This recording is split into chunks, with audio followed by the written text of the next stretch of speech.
ملک بھر بالخصوص جموں و کشمیر میں حکومت تعلیم کے تئیں بلند و بانگ دعوے کرتی ہے، لیکن جب زمینی صورتحال کا جائزہ لیا جائے تو حکومت کے دعوے صفر ثابت ہوتے ہیں۔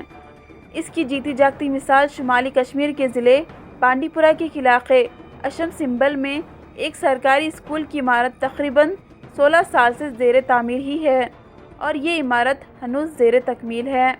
ہائی اسکول کی اس عمارت کا کام 2005 میں 75 لاکھ روپے کی لاگت سے شروع کیا گیا تھا، اور متعلقہ محکمے نے اس عمارت کی تعمیر کو یوں ہی ادھورا چھوڑ دیا۔ سنبل کے DDC ممبر غلام نبی عنبر نے کہا کہ اعلیٰ حکام سے اس اسکول کی تعمیر کے سلسلے میں بہتر نمائندگی نہ ہونے کی وجہ سے اتنے طویل عرصے سے یہ مکمل نہیں ہو سکی۔ DDC ممبر نے کہا کہ پرانے اسکول کی حالت دن بدن خستہ ہوتے جا رہی ہے۔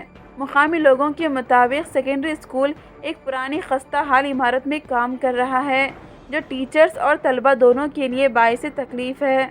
مقامی لوگوں کے مطابق وہ اس ضمن میں کئی مرتبہ ضلع انتظامیہ سے رجوع ہوئے، تاہم اس معاملے میں کوئی کارروائی نہیں کی گئی۔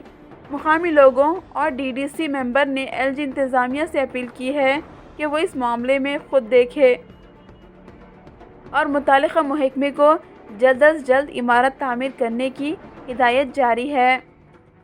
میں یہاں پہ یہ بتانا چاہوں گا، یہ بلڈنگ ہے، یہ 2005 میں جو ڈیزاسٹرس مینجمنٹ فنڈ وہ جو آیا کرتا تھا، کلمیٹک فنڈ، اس کے تحت بنی ہے۔ 2005 میں اس کی بنیاد ڈالی گئی ہے۔ ابھی انکمپلیٹ ہے، حالانکہ تقریباً 16 سال گزر گئے ہیں تب سے، ابھی انکمپلیٹ ہے۔ اس کی کھڑکیاں خراب ہیں، اس کے دروازے خراب ہیں۔ وہ چھوڑ دیجیے گا، سب سے بڑا مسئلہ اس کا چھت، ابھی اس کا ٹرس انکمپلیٹ ہے۔ تب سے مطلب یہ جو بلڈنگ ہے بڑی اچھی بلڈنگ ہے، 72 لاکھ تقریباً اس کا تخمینہ آیا تھا ان دنوں پہ۔ مگر میں گورنمنٹ سے اپیل کرتا ہوں، میں DC صاحب کی نوٹس میں یہ لانا چاہتا ہوں، میں LG صاحب کی نوٹس میں یہاں پہ یہ لانا چاہتا ہوں، میں جو ڈائریکٹر ایجوکیشن جو ہے اس کی نوٹس میں یہاں پہ لانا چاہتا ہوں۔ اس بلڈنگ کو فی الفور مکمل کریے گا، نہیں تو یہ بارش سے برف سے خراب ہوتی جا رہی ہے، اور یہ میرے خیال سے گر بھی سکتی ہے کبھی۔ اور 16 سال ہو گئے ہیں تب سے، ابھی اس کی چھت بننا باقی ہے، اس کا ٹرس بننا باقی ہے۔ کب آخر تک اگر اسی رفتار سے کام ہوتا جائے گا تو میرے خیال سے 1 صدی لگ جائے گا اس کو مکمل ہونے میں۔ دیکھیے یہ جو گورنمنٹ ہائی اسکول ہے، یہ گورنمنٹ ہائی اسکول اشم ہے، اس اسکول کا نام۔ یہ جو بلڈنگ آپ دیکھ رہے ہو یہ خراب ہو گئی ہے۔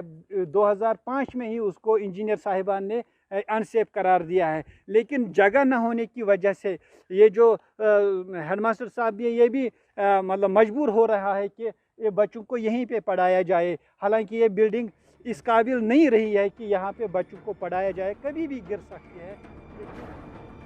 اب دیکھنا یہ ہوگا کہ طویل عرصے سے زیر تعمیر عمارت کب تک زیر تعمیر رہتی ہے، یا یہ پائے تکمیل کو پہنچے گی۔